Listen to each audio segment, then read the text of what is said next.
Nous sommes de retour pour la deuxième partie de Politicien, votre rendez-vous politique hebdomadaire. Pour cette deuxième partie, m'a rejoint M. Joël Tchétché. Vous êtes le secrétaire général du GRAPA, groupe de réflexion et d'appui aux actions du PDCI-RDA, donc la coalition au pouvoir en Côte d'Ivoire. Merci d'avoir accepté notre invitation. Merci. Et sont restés avec moi M. Vivien Romain Manango, vous êtes juriste, et Patrick Mbeko, vous êtes géopolitologue, écrivain. Merci à vous deux d'être restés avec moi pour cette deuxième partie. Merci bien. Les critiques à l'endroit de la CPI ne sont pas seulement d'ordre institutionnel. Certains pensent que les juges de la CPI n'ont pas la compétence technique, notamment pour comprendre le fonctionnement d'un État et la sociologie africaine. Je vous propose, avant d'en débattre avec mes invités, mesdames et messieurs, de suivre cet extrait du discours de Laurent Gbagbo, l'ancien président ivoirien, devant la Cour pénale internationale. C'était en février 2013. On l'écoute, Laurent Gbagbo. Madame et Messieurs les juges, j'ai suivi ces débats. J'ai entendu beaucoup de choses. Certaines fois, je me suis retrouvé en Côte d'Ivoire, mais d'autres fois, je m'en suis trouvé tellement éloigné. D'autres fois, je m'en suis trouvé tellement éloigné. Tellement les questions qu'on posait étaient loin de ce que nous avons vécu. Et je me suis dit, pourquoi dans la justice moderne y a-t-il des camps retranchés?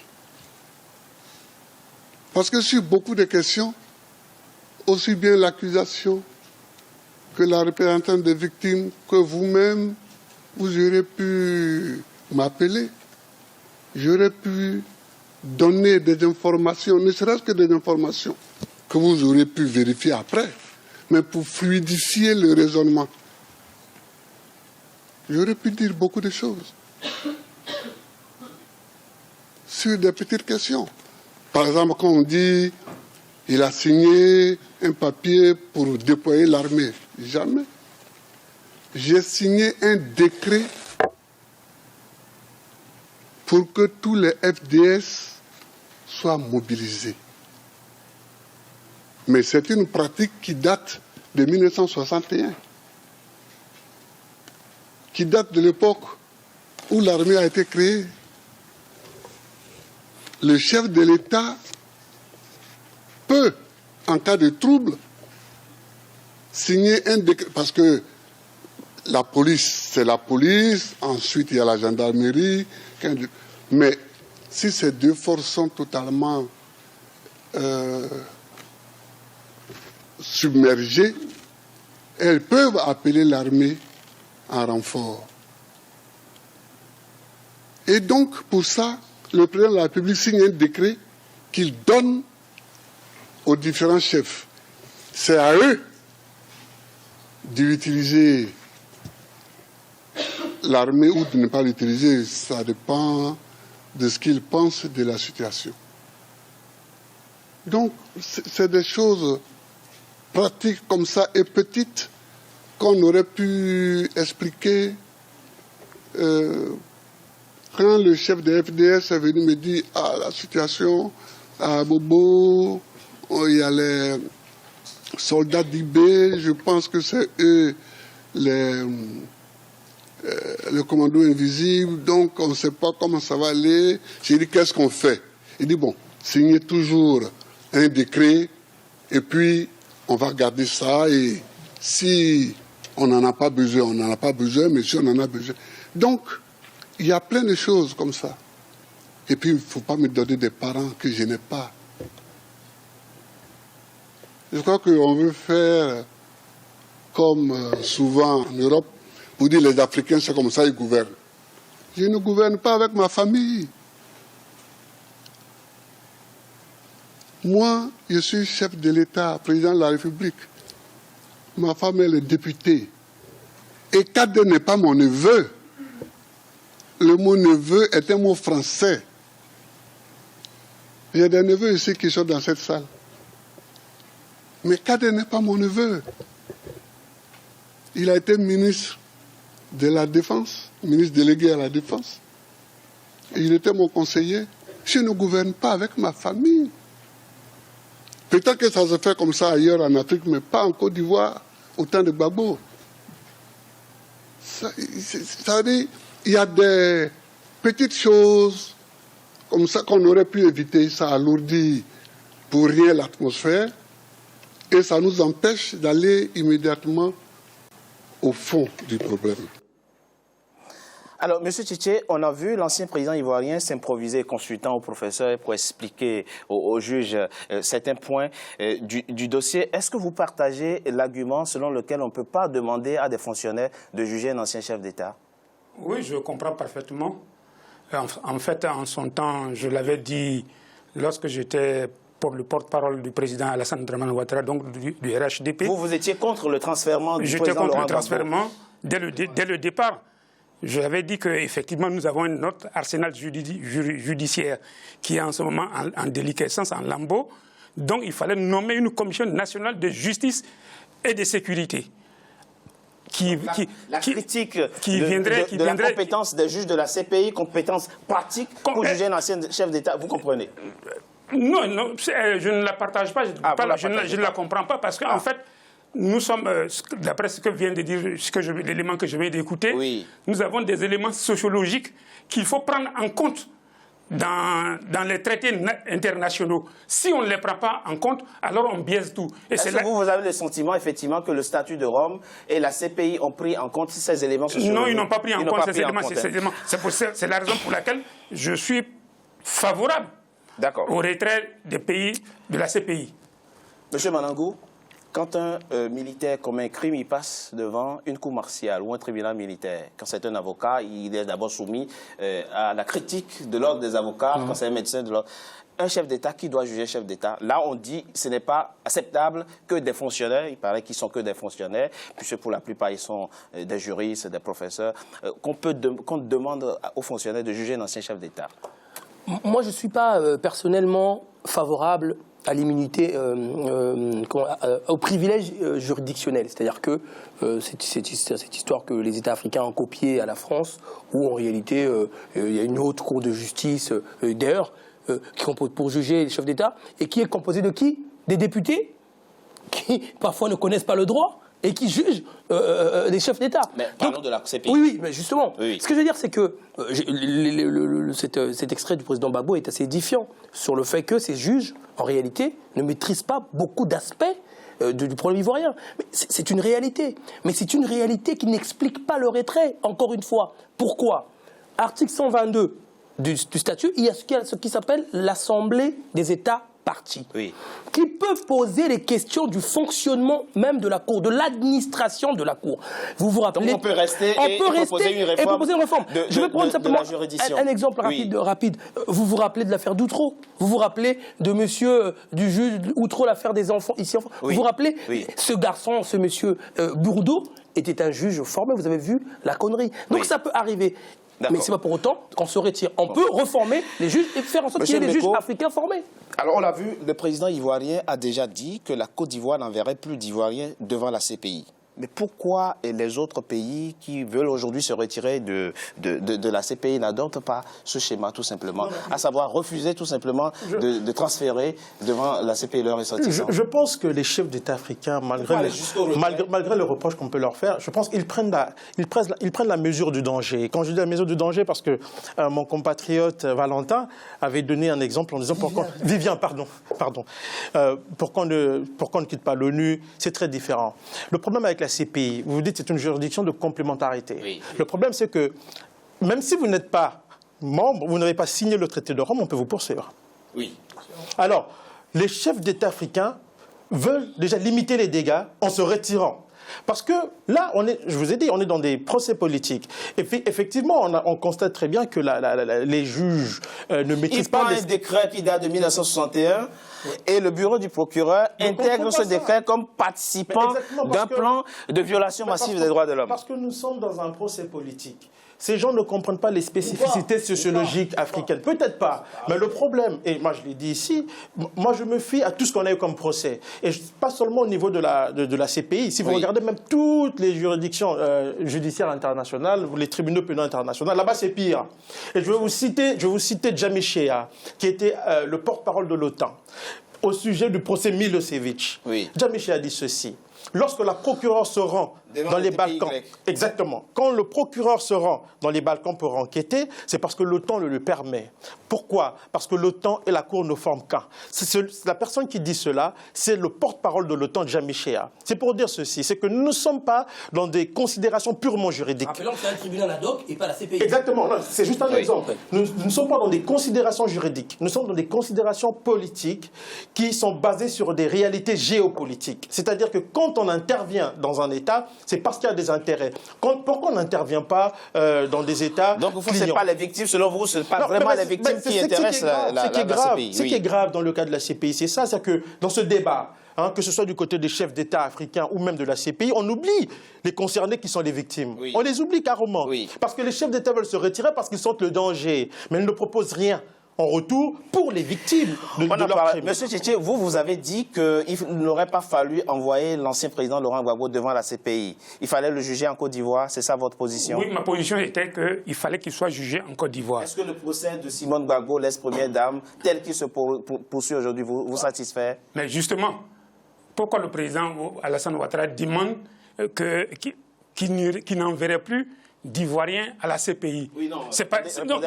Le procès de Simone Gbagbo aujourd'hui, tel qu'on le vit, est-ce que ça vous satisfait? Disons que tant que notre arsenal judiciaire n'est pas réformé de fond en comble, parce qu'il est véritablement il est en déliquescence depuis 2000. Donc, tant qu'il n'est pas réformé, tant qu'on n'a pas... Il y a eu des réformes, notamment du code pénal, qui prend désormais en compte la qualification pénale crime contre l'humanité. Mais justement, on n'a pas les éléments, les outils nécessaires, parce que le crime, il faut le définir aussi. À partir de quand il devient un crime contre l'humanité, et à partir de quand il devient un crime simple. Là, ce sont des termes techniques. Donc, je pense que notre arsenal n'a pas les moyens. Et c'est parce que nous n'avons pas les moyens que j'avais dit en son temps que, Monsieur le Président, vous serez certainement élu président de la République de Côte d'Ivoire. Mais les seules choses que vous ne pouvez pas faire, premièrement, exiler, mettre en exil Laurent Gbagbo, ou le juger et le condamner. Mais nous pouvons prendre des dispositions. Le gouvernement que vous allez présider, conduire, pourra prendre des dispositions législatives pour le contenir en Côte d'Ivoire. Mais voilà, il ne l'a pas fait. Et donc aujourd'hui, on sent que c'est un procès politique. Et c'est parce qu'il est politique que je ne voulais pas, moi en tant que politique, que je ne voulais pas qu'on parte sur ce terrain-là. Parce que ça nous poserait des problèmes. La preuve, Madame Simone Gbagbo, elle n'a pas commis d'autres crimes que ce que son mari a commis. Ce qu'on lui reproche du moins. Donc la logique voudrait que si M. Laurent Gbagbo est transféré à La Haye, que M. Alassane Dramane Ouattara, président que j'ai soutenu, que je soutiens, envoie aussi Mme Simone Gbagbo à La Haye pour qu'il y ait une... Alors, ce qu'il dit, avant que vous n'évoquiez votre point, ce qu'il dit, il y a quelque chose d'intéressant dans ce qu'il dit, c'est-à-dire que va-t-il se passer si Simone Gbagbo est condamnée en Côte d'Ivoire pour des crimes pour lesquels Laurent Gbagbo est éventuellement acquitté devant la CPI? Bah, écoutez, mais justement... Puisque c'est les mêmes crimes, ils sont coupables, ils sont soupçonnés d'avoir commis les mêmes crimes. Exactement, mais là, on revient, là, ça va au-delà de la question judiciaire, c'est une question de stratégie, stratégie politique. Tout le monde sait que si le président Ouattara refuse d'envoyer Mme Gbagbo aujourd'hui à la CPI, c'est pas parce que tout d'un coup il serait convaincu que la justice ivoirienne peut faire son travail. C'est très simple. C'est qu'en même temps, on commence à s'interroger aux personnes proches du président Ouattara susceptibles d'être envoyées à la CPI. Donc là, il y a aussi une dimension politique selon vous. En fermant cette porte, il empêche donc à la CPI de venir se fourrer le nez dans les affaires qui concerneraient des gens éventuellement proches du président Ouattara. Et il a effectivement déjà averti qu'il n'enverra plus d'Ivoiriens devant la CPI. C'est pour revenir, rapidement. C'est pour revenir, c'est pour ça que le côté subsidiarité, le côté complémentarité de la Cour pénale est important. Parce que, qu'est-ce qui se passe dans les continents aujourd'hui, M. Togbé? C'est que nous assistons à des procès politiques dans tous les pays. Nous sommes venus ici sur votre plateau parler du Congo, du procès Mokoko. des scandales de l'instruction. Si le procès Mokoko est politique ou pas, je parle de l'instruction. On le saura. Je parle de l'instruction. Je parle de l'instruction. Je parle de l'instruction, monsieur Tombé. Je parle simplement de l'instruction. Je ne veux pas aller plus loin. Je parle de l'instruction. Et ce n'est pas valable qu'au Congo. On a vu en RDC, on a vu des procès où l'instruction était complètement politisée. Alors, vous êtes effectivement contre le retrait des pays africains de la CPI. Il se trouve que, nous l'avons évoqué, retrait ou pas retrait, le Conseil de sécurité peut toujours décider des poursuites dans ces pays. Comment analyser, comment expliquer le fait qu'il y ait des pays au sein du Conseil de sécurité qui n'ont même pas signé le statut de Rome, mais qui peuvent quand même demander qu'on engage des poursuites dans d'autres pays? C'est une aberration. Comment vous expliquez? C'est une aberration. Mais attendez, mais c'est une aberration que les États signataires devraient dénoncer à l'origine lorsqu'ils ont signé. Attendez. Ce que vous dites est vrai, mais il y a quelque chose que vous n'évoquez pas. Même les États qui partent, article 127 sur le retrait, même les États qui partent, non seulement c'est valable que la notification n'est valable qu'après 1 an. Déjà, donc et les crimes commis avant relèvent de la compétence de la CPI. Ça veut dire que le problème, pour les gars comme Kourinzinza, par exemple, n'est pas réglé pour autant. Mais pour cette affaire que vous évoquez, évidemment que c'est grave. Mais pourquoi? Parce que dès le départ, on avait adossé la CPI au Conseil de sécurité. Alors même que 3 membres sur 5 du Conseil de sécurité n'ont pas été signataires du statut de l'ONU. C'est une aberration. Alors, cette aberration-là, il faut la dénoncer. Que peut faire Antonio Guterres qui va prendre la tête de l'ONU en janvier 2017? C'est pas la même, c'est pas la même aberration. Hein. C'est pas la seule aberration. Oui, il y en a les 5 autres membres du Conseil de sécurité, c'est aussi une aberration. Je suis content parce que votre dernière question, en fait, rejoint tout ce que je dis dès le départ. Quand je dis que nous sommes dans des considérations d'ordre géopolitique, c'est évidemment le cas, on le voit très bien. Il faut réformer le Conseil de sécurité de l'ONU. Si on ne le fait pas, toutes ces institutions vont voler en éclats. Il n'y a pas que la CPI, il y a le FMI, la Banque mondiale. C'est-à-dire que toutes ces institutions vont voler en éclats. Il faut comprendre ceci, c'est que les anglo-saxons fonctionnent par stratégie. C'est-à-dire, quand je dis par stratégie, c'est un peu la logique pour coloniser l'Afrique. On avait utilisé la Bible et tout. C'est de la même manière aujourd'hui pour soumettre des États, on vous emmène les droits de l'homme et la démocratie. C'est-à-dire que c'est la démocratie des cimetières qu'on a propagée. C'est la démocratie, c'est au nom de la démocratie des droits de l'homme qu'on a détruit la Libye. C'est-à-dire qu'on a libéré 6 000 Libyens à Benghazi en larguant 26 000 bombes de plusieurs tonnes sur toute la Libye. Et on a tué plus de 150 000 personnes pour libérer 6 000. Ce qu'on doit comprendre aujourd'hui, c'est que là, aussi sous Kadhafi. Ils étaient prisonniers sous Kadhafi. Là, on nous annonce à Mossoul la mort de 900 djihadistes. Il se trouve qu'on nous apprend, par la même occasion, qu'ils se sont rasés la barbe, ils se sont fondus dans la population. Comment les identifie-t-on et finalement, comment les compte-t-on? Qui peut savoir? Je veux dire, le problème, c'est qu'il faut que les Africains comprennent ceci. C'est que nous sommes dans un monde qui est régi par certaines réalités.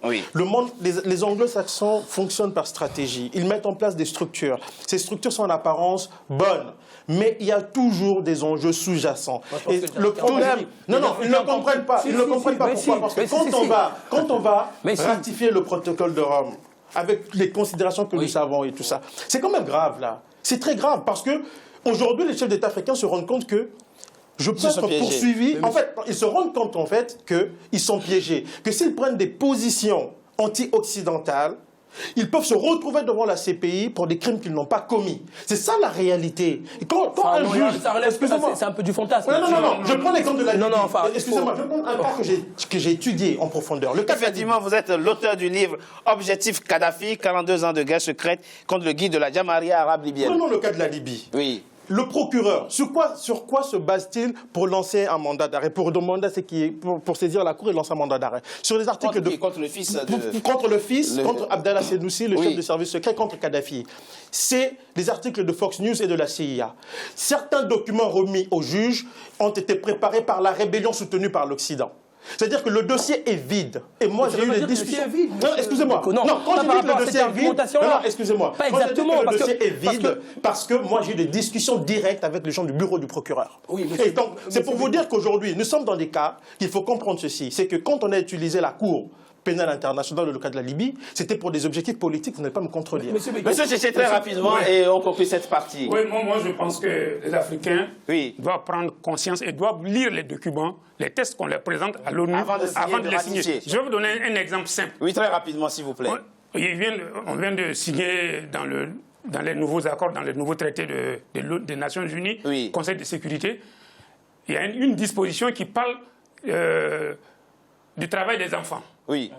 En fait, chez moi en Côte d'Ivoire, je vais au champ avec mes enfants. Oui. Un garçon de 12 ans un garçon peut aider son de 12 ans, papa un au garçon champ. de 6 ans. Oui. Est-ce que pour autant, on peut dire que je l'exploite? Non.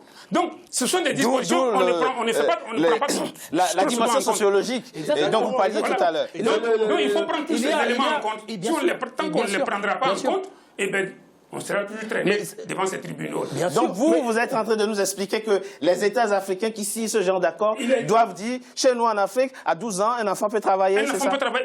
Il faut qu'ils expliquent d'abord la dimension sociologique de leur pays, le contexte dans lequel ils vivent. S'il vous plaît, vous voyez Mme Bensouda, la procureure. Oui. Elle a été ministre de la Justice de Yaya Jammeh, qui est encore au pouvoir et qui se retire de la CPI. Et elle, par conséquent, elle est procureure de la République. Elle va poursuivre procureure de la CPI. Il y a un paradoxe, il y a quelque chose qui ne va pas. Écoutez, merci. Nous marquons une coup de pause. On se retrouve dans quelques instants pour la troisième partie de notre émission. À tout de suite.